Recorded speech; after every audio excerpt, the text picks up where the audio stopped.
एजी news channel, सच है तो बोलेगा। एक दिवसीय दौरे पर वाराणसी पहुंचे उत्तर प्रदेश के उप मुख्यमंत्री केशव प्रसाद मौर्य ने मीडिया से बातचीत के दौरान कांग्रेस और समाजवादी पार्टी पर जमकर निशाना साधा।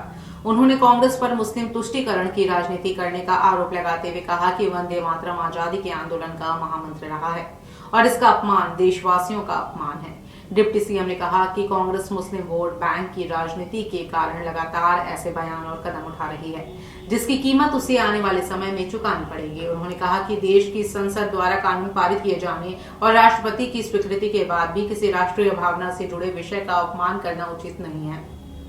उप मुख्यमंत्री केशव प्रसाद मौर्य ने सपा प्रमुख अखिलेश यादव पर निशाना साधते हुए कहा कि वह 2027 में सत्ता में वापसी के मुंगेरी लाल के हसीन सपने देख रहे हैं।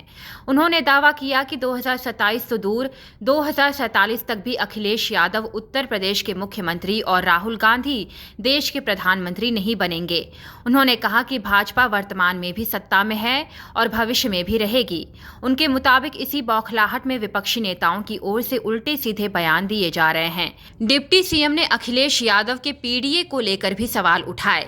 उन्होंने आरोप लगाया कि सपा का पीडीए परिवार डेवलपमेंट एजेंसी बनकर रह गया है।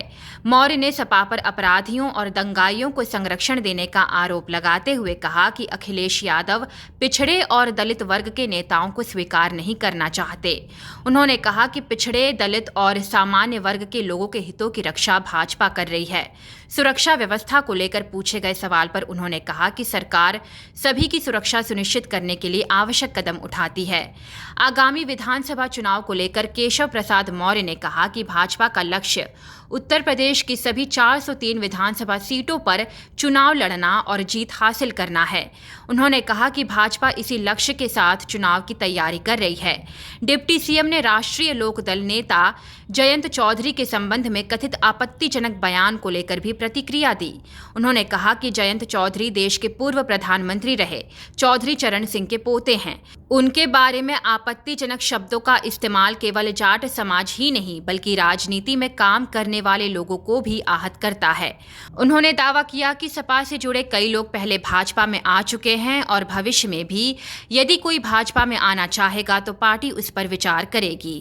भाजपा मतलब बीजेपी का मतलब भाग जाओ पाकिस्तान, क्योंकि योगी जी ने पीडीए को लेकर पी का मतलब पाकिस्तान से निकाला था, तो भाग जाओ पाकिस्तान बीजेपी का उन्होंने पूरा। देखिए, श्री अखिलेश यादव निरंतर बौखलाहट में, उनको मुंगेरी लाल का हसीन सपना 2027 में सत्ता में आने के लिए दिखाई दे रहा था, लेकिन 2027 तो छोड़िए 2047 तक ना तो श्री अखिलेश यादव जी यूपी के मुख्यमंत्री बनेंगे और ना ही श्री राहुल गांधी जी देश के प्रधानमंत्री बनेंगे।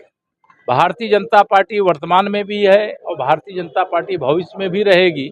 इस बौखलाहट के कारण से वो उल्टे सीधे बयान देने का काम कर रहे हैं। पीडीए की व्याख्या स्वयं श्री अखिलेश यादव जी ने बार बार बदलने का काम किया है, लेकिन उनका पीडीए परिवार डेवलपमेंट एजेंसी के अलावा कुछ नहीं है, गुंडों का संरक्षण करने के अलावा कुछ नहीं है, अपराधियों, माफियाओं, दंगाइयों का संरक्षण कराने के अलावा कुछ नहीं है। वो पिछड़ों के जन्मजात दुश्मन है। उन्हें पिछड़े वर्ग का अपने अलावा कोई दूसरा नेता बर्दाश्त नहीं होता। वह पिछड़ों के, दलितों के, अगड़ों के, सबके विरोधी हैं और वह केवल केशव प्रसाद मौर्य कह रहा है इसलिए मत मान लीजिए। वो रिकॉर्ड में उपलब्ध है। आप सब लोगों से बात करते समय भी उन्होंने कभी पिछड़ों को गाली देने का काम किया, कभी दलितों को गाली देने का काम किया, कभी सवर्णों को गाली देने का काम किया। इसे उनका पीडीए तो पूरी तरह से फर्जी है।